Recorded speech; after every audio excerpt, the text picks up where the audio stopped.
What is up, everybody? We have 10 minutes with esteemed colleague and friend, Mr. Ryan Muckenhirn, once again to talk about a subject that needs to be talked about. Now, a while back, last spring, I got back from a Southeast Alaska black bear hunt. So that's it's a marine environment. It's saltwater, possibly the least friendly place for your firearm. Now, I got Ol Betsy here, the old 300 WSM that people are, they love hearing about it, actually, Ryan. And she came away pretty unscathed, but with some, rust on it. We also have a sporterized hawk in here. This is a blued rifle, so we've got a blued rifle versus a stainless rifle. Neither are impervious to getting some surface rust on them.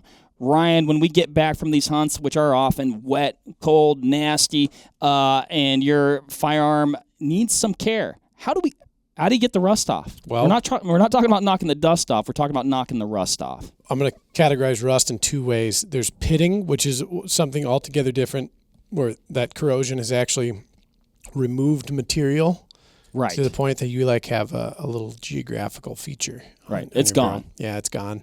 Can't undo that. And then there's surface rust, which the A-bolt has a little bit of surface rust on it.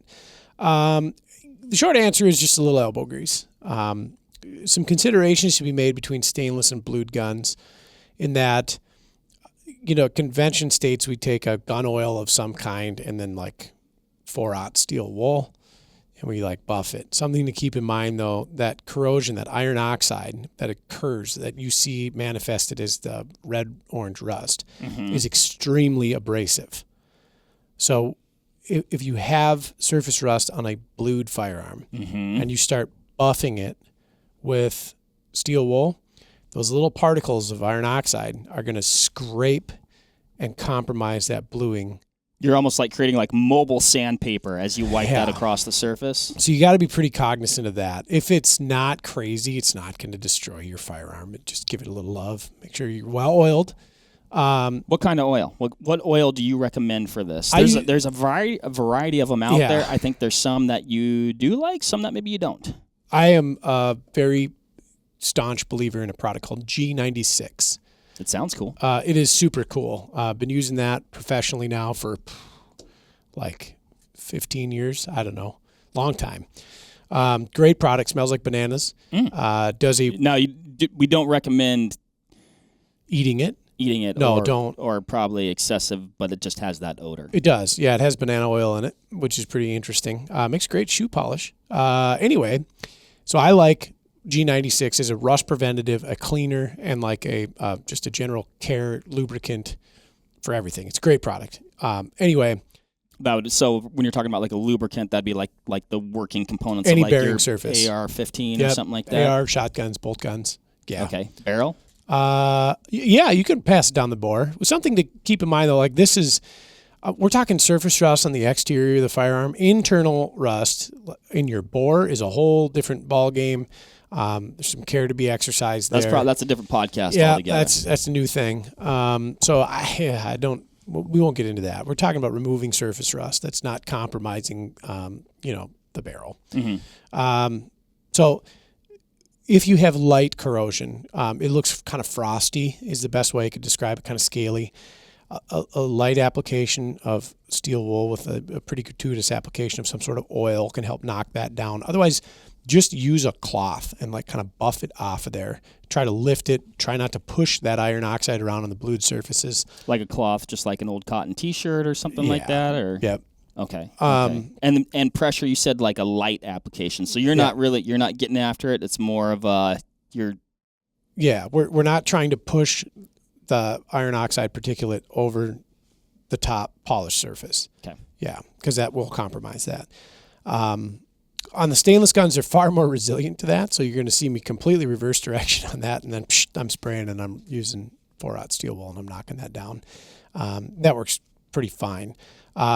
Tricky part with this, though, is once we've compromised that surface, and again, don't think that a stainless gun is impervious to rust, because it's not. Stainless is resistant but not impervious. Right. It will rust, and the more it gets compromised, the more it can do. And some stainless finish is not actually stainless. It's like an electroless nickel process, or it's just a coating that looks like stainless. Right. Underneath there is a non-stainless steel alloy. So bear in mind, if you see your stainless gun rust, don't throw up your hands in alarm. It may not be stainless, and stainless is going to rust anyway. Right. It's just a little slower. I think one of the biggest things, though, is preventative care. Like, how do you keep... That's what I wanted to ask. Are there things you can do before you even head a field? Yes. That are gonna so you don't have this problem when you get back. Yep. So that G96 product, like I was talking about, is a great preventative for rust as well. And a light application prior to going into a marine environment is a great way to go. Now, does that actually? You're not gonna put that on and then it's gonna transfer to your backpack or something? Oh, sure. Anytime you have a surface applicant liquid, bear in mind, I mean, it's like anti-seize. Once you get it on you, it's all over you. Okay. Yeah. So you touch it with your fingers, it's on your face. Yeah, I mean, to some degree, but we're not talking about lathering the thing in G96. We're just, gun oil or gun cloth and just a little light application. Okay. Another product I used for a long time when I shot a lot of high blued shotguns, especially when I was shooting sporting clays in the summer and it's hot and I'm sweaty and I'm touching my barrel steel. And salt from your fingers and is called Barricade, which is I believe a Birchwood Casey product. And Barricade is a rust preventative. It's a very thin not lubricant, but liquid. In that some gun oils are thicker. Okay. They have a defined viscosity to it. Barricade is extremely thin and it really seeps into stuff. It's really good for a high lustered blued shotgun or blued rifle or something like this. And it certainly works on stainless as well. They may make, I don't know, I haven't looked in a long time because I have a large quantity of this stuff in aerosol form anyways, but they made wipes that you could take out like a single use and just kind of run over the gun after you'd been, exposed to either kind of like the all-in-one. You just... Yep. So they were just called Barricade wipes. But I think the biggest thing is you were in this marine environment and maybe this is hindsight, and hindsight's always 20/20, but after you get in from the day after being exposed to salt spray and things like this, give it a wipe. Take a small cloth, impregnate it with that oil, put it in a bottle of some kind of bag or whatever, tuck it away, and just something to keep that firearm up and running. Or you have a utilitarian firearm that you're not super concerned about this with, and then you just deal with it when you get back. Sure. But I mean, you want to keep it. Yeah. You want to keep it up and running. Though. Yeah. You don't want it to. You don't want the performance to degrade. Right. The tricky part is once you compromise the surface, especially on a blued gun, and bluing is controlled rusting, which is really interesting to think about. Okay. So we take this metal and we submerge it in it's like a salt bath basically. So it's a high salt, hot bath of water and salt, and it control rusts to this color. So it's a particular type of salt. I don't know exactly what it is, but it gives it that blue color. Once that has been compromised and we've got through the bluing, that is a point of entry and a point of this, proliferation of rust from there on out. So you kind of have to stay on top of it. I mean, is that at that point, if it was serious enough or you cared enough, is that something where your option is to get it reblued or potentially like a Cerakote on it? Yep. And so great segue there, Mark. Rebluing a firearm is something that absolutely can be done. It's a tedious process. I don't recommend doing a cold blue. Cold blue is okay for touch-ups on things you don't want to look super pretty. But if you've got a gun that the surface finish has been compromised to the point where the bluing is gone, we haven't got to the point of pitting yet, or maybe the pitting is so light that it can be polished out, then yes, consult a good gunsmith and who does bluing services, and they can bring that back to life. There's a whole bunch of them out there. Cerakote or Duracoat or any gun coat application, top coat application out of these new industrial grade coatings, that stuff is incredible. And you see more and more of this. It's in vogue very, very much so right now, where we're actually putting a fairly indestructible top coat on the metal surface itself. And usually it's done with a bead blast application to give kind of this semi-porous, rough textured surface to the metalwork of the gun.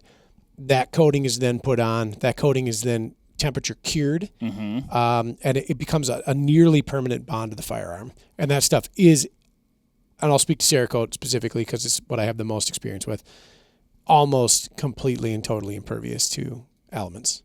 Your gun will rust from the inside before it'll rust underneath. Everything I've heard about it is it's a nice feature to have. It's a cool product, and you can get it in a wild array of color schemes and textures. So like we could emulate that bead blast stainless look on the Browning pretty well. You can't get the same feel of blue. Right. Yeah. So like I'm looking at this Hawken rifle here, and like I can see the grain of the metal, which is really romantic for me. And like it's got that nice sheen to it that you can't do with Cerakote, which is kind of a bummer. But it's more of an industrial. Yeah. You know, but like you said, you can customize. Well, geez, any number of colors. You can emulate, that stainless look. Yep. Are they generally doing Cerakote on a stainless? It's like, are you doubling up there, or what kind of metal is underneath? You can. Yeah, I mean, it just depends. It's a top coat application. Has its origins in industrial military use, and then of course transfers over to firearms quite nicely. You could put it on anything. We could Cerakote your synthetic stock if we wanted to. Oh, interesting. Yeah. You could Cerakote your scope. You could Cerakote anything. Don't Cerakote a bearing surface though, like the lugs in your bolt. Right. That can be problematic. We've seen that before. I have. Yeah. It changes the tolerances. Changes a lot of things. Your gun may not function. So no bearing surfaces or raceways, but any exposed surface or anything that you want to change color of and protect fairly indefinitely. That's a great product. Remember though, it is like a tattoo and is fairly permanent. You can remove it. It usually takes a considerable amount of force and effort to do so. Things probably won't be the same afterwards, but great product. Great way to prevent rust. Back on track, removing rust or cleaning that up. Not a lot of science behind it. Preventative maintenance is key. If you get it, be gentle, gratuitous with oil, and keep up with it. Right. Yeah. And like you said, preventative, a little bit of forethought, planning, and care on the front end might alleviate some grief on the back end. Easier said than done. True. We're all busy. We live our lives, and sometimes you just got to deal with a little bit of rust. But there are ways to take care of it. Yes, absolutely. Ryan, thank you so much. Thank you, Mark. Let's go clean this thing up. All right. Thanks everybody for listening. See ya. Take care. Bye.